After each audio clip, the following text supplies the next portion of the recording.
4월 21일 화요일 아침 묵상 창세기 28장 1절에서 22절 나의 하나님이 되실 것이요 라는 제목을 가지고 말씀을 살펴보도록 하겠습니다.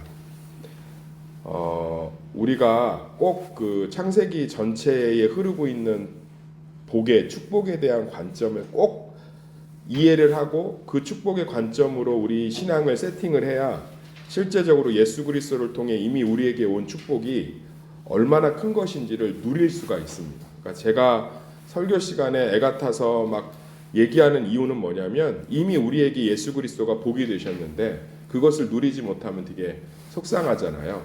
C.S. 루이스의 천국과 지옥의 이혼이라는 책에 보면 되게 재미난 비유가 있습니다. 예수를 안 믿는 사람들, 불신자들은 죽을 때 후회를 한대요. 뭘 후회하냐면 내가 그 사람에게 더 잘해줄 걸, 소중한 사람들하고 시간을 더 보낼 걸. 유튜브에 보니까 우크라이나 병사가 죽기 직전에 영상을 남겼어요.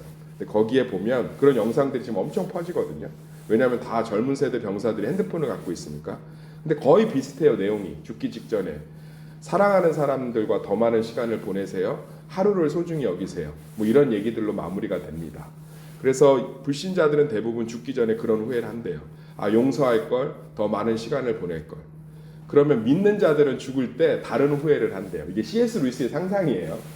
C.S. 루이스 상상.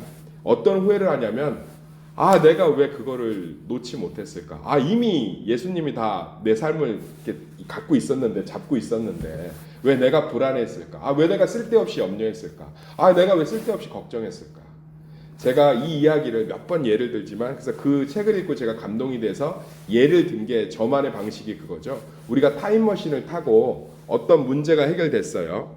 그래서 과거에 그 문제 때문에 힘들어했던 나에게로 돌아가면 해줄 말이 비슷하잖아요. 하나님이 함께하고 있어. 하나님 이걸 통해서 너와 역사하고 있어. 너를 돕고 있어 라고 얘기할 거라고 했잖아요. 그러니까 마찬가지예요. 제가 속이 상한 건 우리가 예수 그리스도로 말미암아 이미 어마어마한 복 한복판에 있는 줄 믿습니다. 근데 그게 내가 경험되어지지 못하잖아요. 그러니까 그게 문제인 거라고요. 그러니까 왜 경험되어지지 못하냐면 우리는 복이 문제 해결이에요. 우리가 생각하는 복은 문제가 해결이야. 이 사람이 나에게 주어지는 것, 이 물질이 나에게 주어지는 것, 이 문제가 해결되는 것, 이 병이 치료받는 것, 그 상태, 그 목적, 그게 복인데 성경이 말하는 복은 하나님과 교제하는 것이 복이에요. 하나님과 관계가 깊어지는 것이 복이에요. 그럼 저한테 이런 질문을 할 수가 있어요. 솔직히 목사님, 머리로는 목사님 말이 맞다. 왜? 그렇지. 이런 물질, 뭐 이런 문제 해결에는 하나님과 교제하는 게 복이지만 나는 솔직히 이 하나님과 교제하는 복보다 지금 현재 내 문제를 해결받는 복을 받고 싶은 거잖아요. 근데 잘 들여다봅시다. 내 자녀에게 어떤 취업의 문제를 해결해달라고 기도했어요. 그래서 취업을 하나님이 시켜주셨어. 그럼 그 다음은? 우리가 생각하는 복도 하나님의 복과 별 차이가 없어요. 우리 자녀가 취업이 되고 나서도 하나님과 동행하면서 그분 안에서 직장생활 잘하기를 원치 않아요? 교제가 복이에요. 자, 내가 몸이 아파요. 그래서 하나님이 치유를 해줬어요. 그 다음은요? 그 다음은 막 살면 돼요? 그러니까 하나님이 치유해주신 몸을 가지고 하나님과 동행하며 살길 원치 않아요? 그게 복이지 않겠어요? 내가 이 사업의 문제가 해결되길 원해요. 사업을 해결해주면 이제 골프 치고 도박 치고 경마하면 되는 거예요? 차 바꾸면? 내가 사업이 잘 하나님이 도와주셔도 하나님과 동행하는 게 복 아니에요? 그러니까 우리 삶에도 보면 다 자녀에게 바라는 복이 실제로는 하나님이 바라는 복과 별 차이가 없어요. 결혼을 했어요.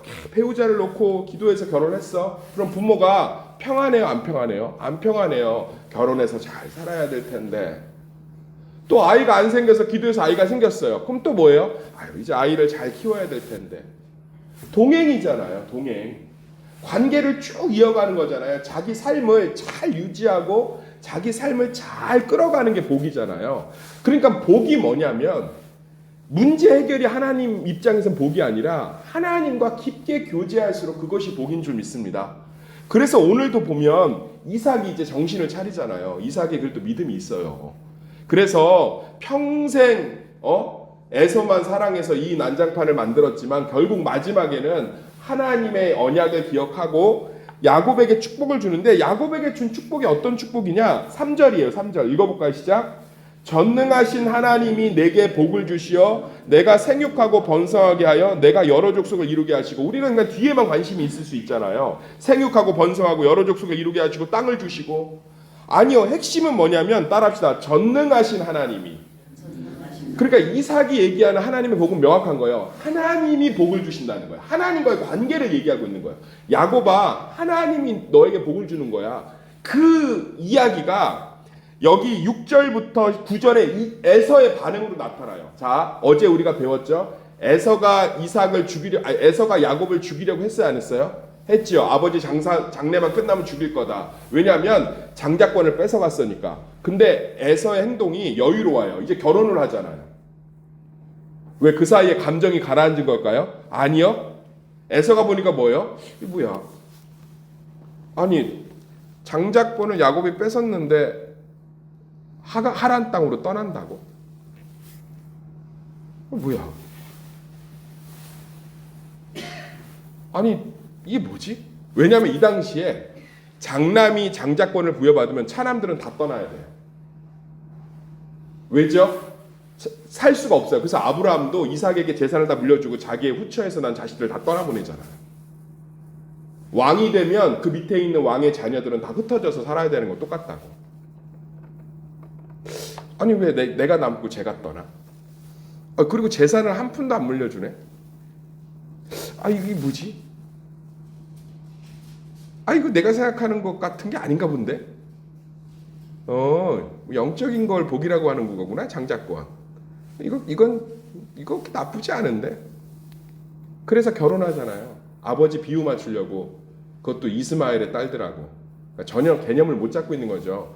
이삭이 이방 여자를 데려서 마음이 상한 건 하나님을 섬기지 않는 건데 그냥 혈족의 문제로 에서는 보고 있잖아요. 그러니까 얘는 영적인 장자권이 하나님과 교제하는 게 복이라는 생각이 없어. 얘가 야곱을 죽이려고 한 건 야곱이 있으면 자기가 아버지 죽으면 다른 데로 가야 되고 재산 한 푼도 물려 못 받잖아. 근데 지금 완전히 반대야. 완전히 반대야. 야곱이 떠난대. 야곱이 떠난대. 뭐지?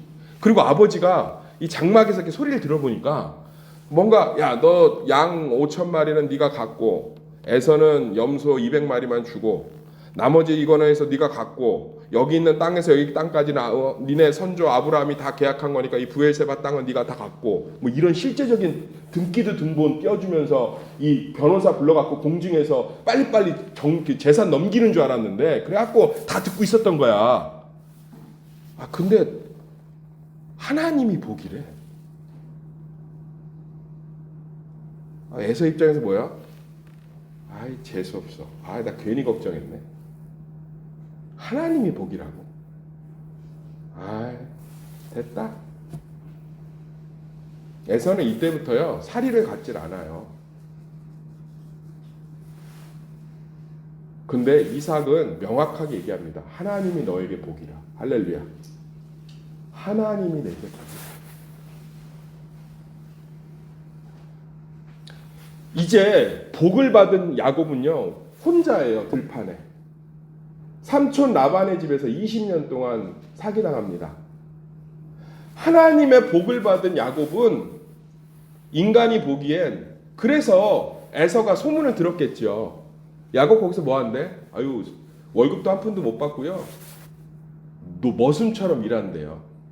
근데 쟤는 왜 안 와?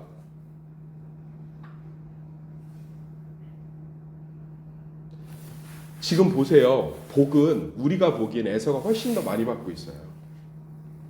자, 아버지 이삭이 죽고 나서 에서가 뭐라고 하죠? 야곱이 선물을 보내니까 야 필요 없다. 나도 하나님이 거부를 만들었다.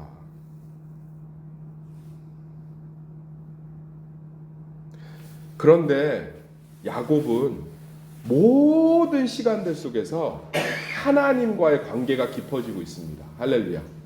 혼자 있는 광야 들판에서도 사닥다리가 오르락내리락 하면서 하나님이 만나주시고, 삼촌 라반의 집에서도 모든 순간순간을 하나님 만나주시고, 결국은 다시 이 베델로 돌아오게 할 때 야복나루에서 직접 만나주시고,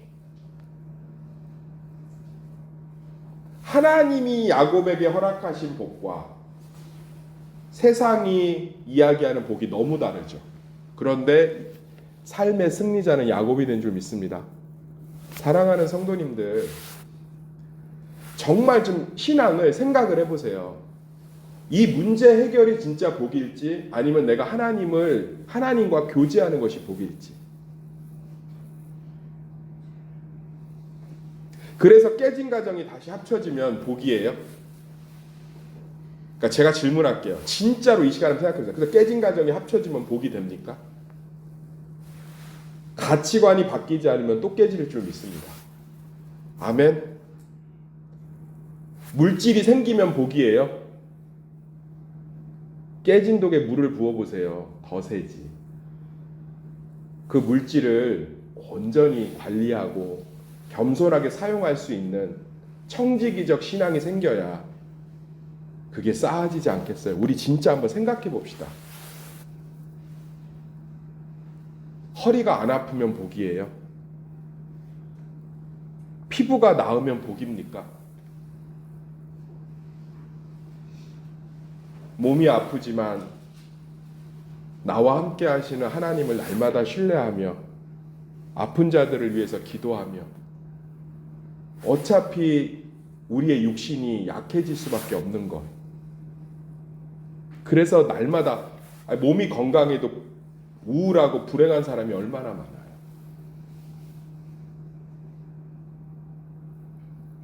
몸이 건강해도 이 심령이 온전히 회복되지 않으면 복이 될 수 없는 줄 믿습니다.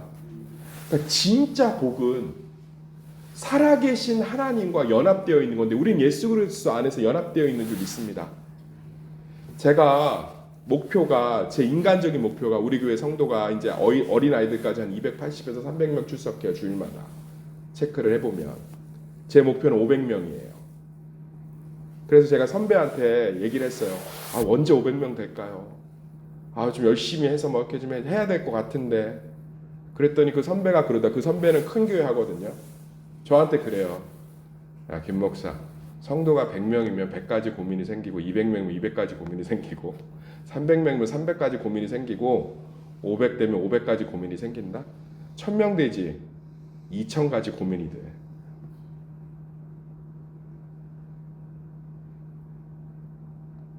진짜 복은 김 목사 하나님의 사명을 감당하는 것 자체에 있어요.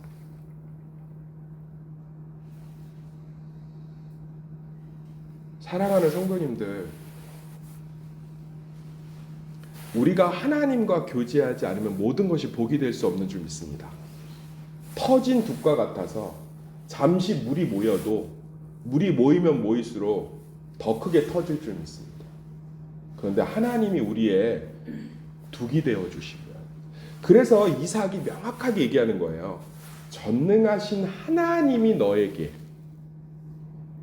그리고는 재산 한 푼도 안 물려줘요. 할렐루야. 그런데 야곱은 계속 하나님이 만나주세요.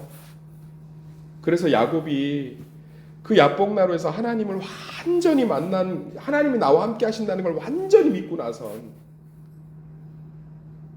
바로 앞에 서서도, 기근이 와서 먹을 게 없는 상황에서도 쫄지 않고 바로 앞에 서서도 뭐라고 그래요? 내가 험악한 세월을 살았나이다. 그러니까 바로가 하도 어이가 없으니까, 하도 당당하니까, 너 누구니? 그러잖아. 갑자기 들어오자마자 바로에게 축복기도 하지, 안수기도 하잖아. 주님, 바로는 신인데, 그러니까 바로가 하도 어이가 없어서 너 누구세요? 이렇게 묻잖아요. 그러니까 뭐라고 그래요? 나 험악한 세월을 살았습니다. 그러니까 뭐예요? 바로야, 네가 무슨 얘기를 해도 나 너한테 안 쫄아. 하나님이 나와 함께 하셔. 할렐루야. 그 인생이 완전히 복으로 바뀌잖아요. 완전히.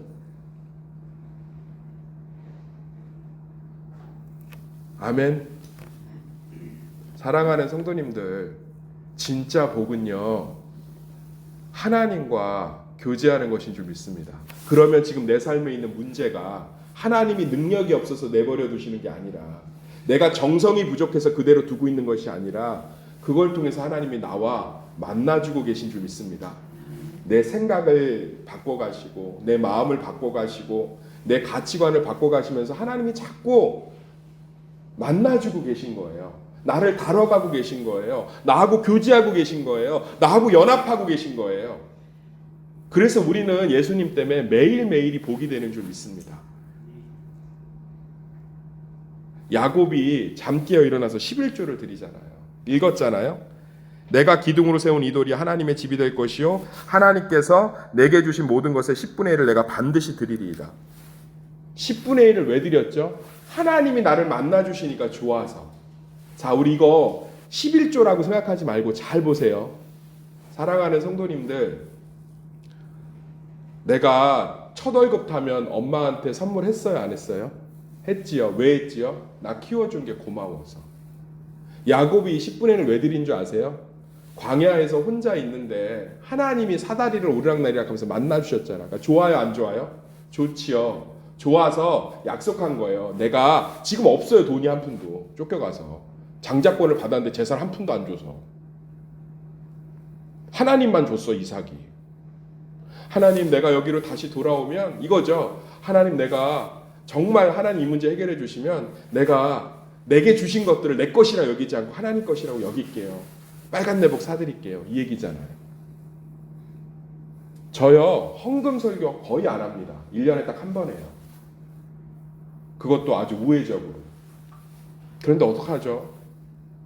자꾸 헌금을 드리시는 분들이 늘어나네. 왠지 아세요? 하나님이 좋으면, 하나님이 나와 함께 하시는 걸 경험하면 그분께 드리고 싶거든. 그분께 드리고 싶어. 청년들의 헌금들이 계속 늘어가요, 지금. 그래서 재정부에서 청년들도 이렇게 헌금을 잘 내네. 하나님이 자꾸 뭔가 열어가시는 거예요. 할렐루야.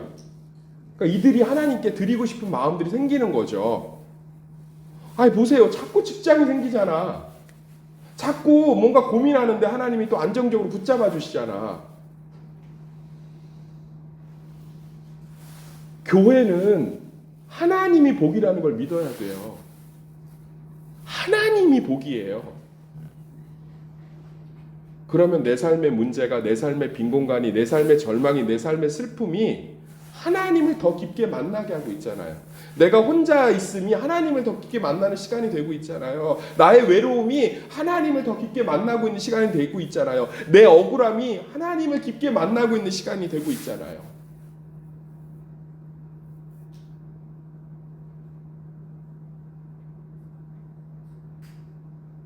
사랑하는 성도님들, 저는 지금도 우리의 참된 복은 하나님이신 줄 믿습니다.